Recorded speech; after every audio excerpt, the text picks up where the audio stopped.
Por décadas, este avião existiu em silêncio. Não porque tenha falhado, não porque tenha sido esquecido, mas porque falar sobre ele era considerado perigoso. E porque algumas partes da Segunda Guerra Mundial foram deliberadamente ocultadas quando a guerra terminou. Durante a Segunda Guerra Mundial, milhares de aeronaves cruzavam os céus inimigos todas as noites. A maioria lançava bombas. Algumas caçavam outros aviões. Poucas levavam espiões. Mas um avião cumpriu missões tão sensíveis que até suas próprias tripulações receberam ordens para nunca falar sobre elas.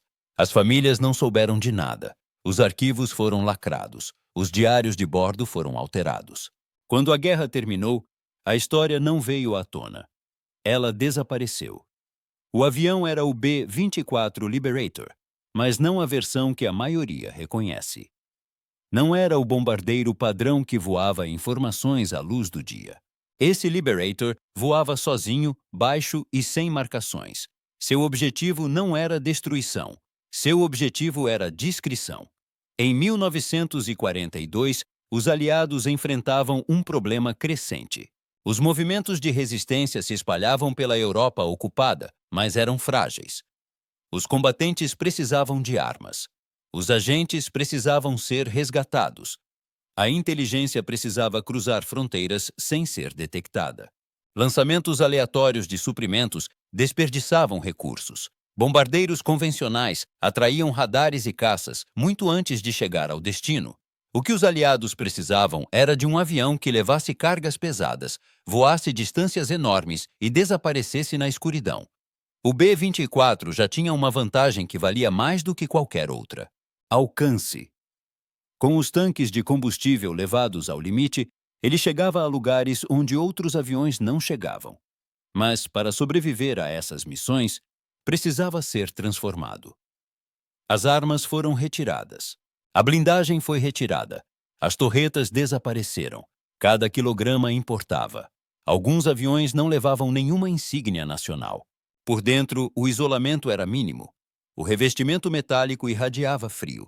Os motores vibravam sem parar pelo piso. Um lembrete de que uma falha significava pousar em território inimigo, sem nenhuma explicação que pudesse te proteger. As tripulações eram escolhidas com cuidado. Não eram apenas pilotos habilidosos, eram homens que navegavam pelo instinto, que liam o terreno quase no escuro, e confiavam mais no julgamento do que nos instrumentos. Muitos recebiam só fragmentos de informação. As coordenadas eram memorizadas, depois eram destruídas. As instruções eram curtas.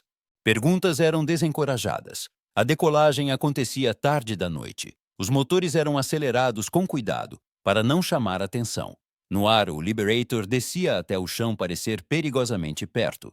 Rios viravam guias, florestas viravam cobertura. Voar mais alto trazia risco de detecção. Voar mais baixo trazia risco de impacto. Entre um e outro estava a sobrevivência. O compartimento de bombas não levava bombas. Em vez disso, levava caixas com armas, rádios, suprimentos médicos, documentos falsos e, às vezes, pessoas. Agentes a caminho do sul da França ocupado. Combatentes da resistência sendo resgatados antes que a captura os alcançasse. Todos a bordo sabiam que o silêncio fazia parte da missão. Os pousos eram os momentos mais perigosos. Não havia pistas. Só havia campos.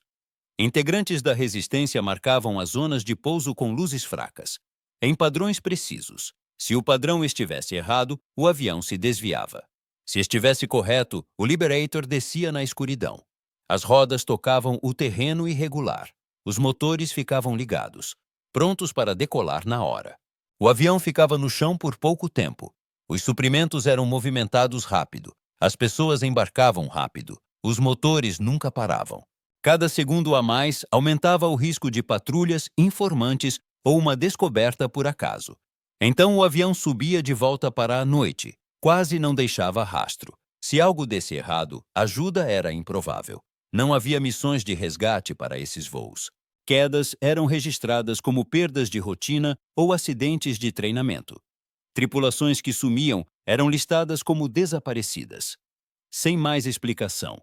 As famílias recebiam telegramas breves. Não respondiam pergunta alguma. A verdade ficou selada. Esse esforço depois ficou conhecido como Operação Carpetbagger. Na época, o nome pouco significava para quem estava envolvido. O objetivo era simples: manter as redes da resistência vivas tempo suficiente para influenciar a guerra. E funcionou. Por toda a Europa ocupada, a sabotagem aumentou, linhas férreas foram destruídas, as comunicações falharam. Unidades alemãs foram obrigadas a vigiar as áreas de retaguarda, em vez de reforçar as linhas de frente. A inteligência voltava aos planejadores aliados. Moldava invasões e campanhas de bombardeio, sem jamais aparecer nas manchetes. Quando a guerra terminou, os homens que voaram essas missões voltaram em silêncio. Outras tripulações aéreas marcharam em desfiles. Pilotos de caça viraram nomes conhecidos. O bombardeio estratégico encheu livros e documentários, mas essas tripulações de Liberator desapareceram na vida civil. Quando perguntavam sobre o serviço deles, muitos davam meias verdades. Com cuidado, voos de transporte, trabalho de treinamento, operações de rotina. As missões reais deles oficialmente nunca existiram. O silêncio continuou porque os métodos sobreviveram à guerra. Infiltração noturna, inserção a baixa altitude, reabastecimento secreto. Essas técnicas viraram base de operações especiais posteriores. Revelar detalhes cedo demais podia expor práticas que ainda estavam em uso. Só décadas depois, pedaços da história vieram à tona. Documentos foram desclassificados. Veteranos falaram com cautela, muitas vezes pela primeira vez. Apareceram fotografias que mostravam aeronaves sem marcações e cargas desconhecidas. Historiadores começaram a ligar peças que ficaram separadas por muito tempo. O que surgiu foi um retrato de contenção e risco extraordinários. Essas tripulações voaram sem reconhecimento, sem marcações, sem garantia de que a história lembraria deles. Eles aceitaram missões sabendo que ser capturados podia significar ser tratados como criminosos e não como soldados. Mesmo assim, voaram. O B-24 Liberator, muitas vezes lembrado como um instrumento bruto de destruição, revelou outra identidade. Tornou-se uma tábua de salvação, uma ponte entre nações ocupadas e o mundo lá fora. Uma máquina que levava esperança tantas vezes quanto levava armas. Até as próprias aeronaves raramente duravam muito. Voar a baixa altura castigava as estruturas. Pousos bruscos entortavam as estruturas. Os motores se desgastavam rápido. Muitas foram desmontadas em silêncio quando seu papel secreto acabou. Sem museus, sem placas, só silêncio. Hoje, imagens de arquivo dos Liberators costumam mostrar formações à luz do dia e cargas de bombas. Não mostram aeronaves às escuras, deslizando entre as nuvens, luzes apagadas, descendo rumo a campos que mal existiam. Essa ausência explica por que a história ficou escondida. Não por falta de importância, mas porque sua força dependia de permanecer sem ser vista. A guerra não foi vencida só por grandes batalhas e vitórias visíveis.